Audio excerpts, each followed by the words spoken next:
आज भी लोग ये जानना चाहते हैं कि आखिर टाइटैनिक जहाज में ऐसा क्या हुआ जिसकी वजह से बहुत से लोगों ने अपनी जान गंवा दी। टाइटैनिक जहाज दुनिया का सबसे बड़ा और अपने जमाने का सबसे लग्जरियस जहाज था। वह अपने पहले सफर पर 10 अप्रैल सन 1912 को इंग्लैंड के एक शहर साउथहैम्पटन से न्यूयॉर्क सिटी के लिए रवाना हुआ। इस जहाज में हर प्रकार के लोग बैठे थे। इस जहाज की command senior captain Edward John Smith के हाथों में थी। टाइटैनिक जहाज की लंबाई 269 मीटर और चौड़ाई 53 मीटर थी। उस समय टाइटैनिक को बनाने में 7.5 मिलियन डॉलर खर्च हुए थे, जो लगभग आज के 400 मिलियन डॉलर के बराबर हैं। टाइटैनिक में ऐसे सेफ्टी फीचर्स का इस्तेमाल किया गया था जिससे वह कभी डूब न सके।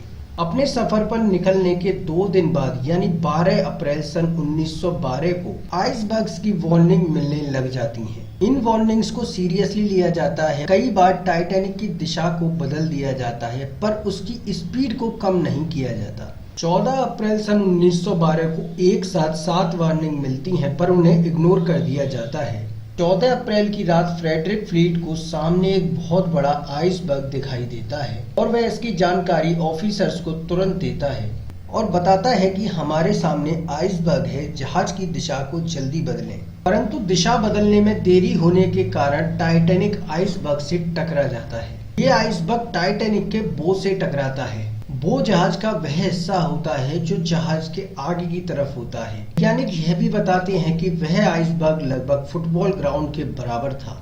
टकराव के कुछ समय बाद कैप्टन और आर्किटेक्चर ने यह देखा कि आखिर जहाज में कितना नुकसान हुआ है। उन्होंने पाया कि टाइटैनिक अब डूब जाएगा। तब कैप्टन स्मिथ के ऑर्डर पर डिस्ट्रेस कॉल भेजी जाती हैं जिससे आसपास वाले जहाज मदद के लिए आ जाएं। रेडियो ऑपरेटर जैक फिलिप्स लगातार सिग्नल भेजते हैं। कुछ समय बाद आरएमएस कारपेटिया को सिग्नल मिलते हैं और वह टाइटैनिक में फंसे लोगों को बचाने के लिए तैयार हो जाते हैं।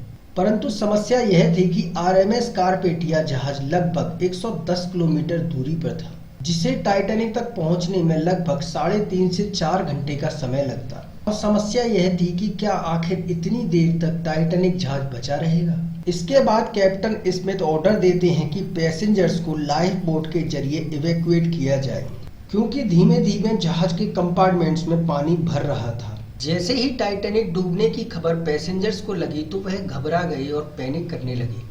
समय बीतता गया और पानी कंपार्टमेंट्स में भरने लगा, जिसकी वजह से जहाज का आगे का हिस्सा डूबने लगा और पीछे वाला हिस्सा पानी से ऊपर आ गया। अब सबसे बड़ी समस्या यह थी कि टाइटैनिक पर केवल 20 लाइफ बोट थी जिनमें 1200 लोगों को बचाया जा सकता था, परंतु जहाज पर 2200 लोग थे। जो लोग टाइटैनिक के हादसे से बचे थे उन्होंने बताया कि टाइटैनिक रात लगभग 2 और 2:30 के बीच 2 टुकड़ों में टूट गया और धीमे धीमे पानी में डूब गया। टाइटैनिक जहाज के कैप्टन आखिर तक जहाज पर बने रहे और जहाज के साथ डूब गए। आरएमएस कारपेटिया लगभग 4 बजे उस जगह पहुंचा जहां टाइटैनिक डूबा था और लाइफ बोट पर फंसे लोगों को बचाने में कामयाब होता है। टाइटैनिक को समुद्र में ढूंढने में लगभग 70 वर्ष का समय लगा। इसे सन 1985 में रॉबर्ट बेलेट, जो अमेरिकन ओशियन एक्सप्लोरर थे, और फ्रेंच ओशियनोग्राफर ने समुद्र के अंदर ढूंढा। माना यह भी जा रहा है कि सन 2030 तक टाइटैनिक पूरी तरह खत्म हो जाएगा। अगर वीडियो अच्छा लगा तो चैनल को सब्सक्राइब करें और कमेंट करके जरूर बताएं।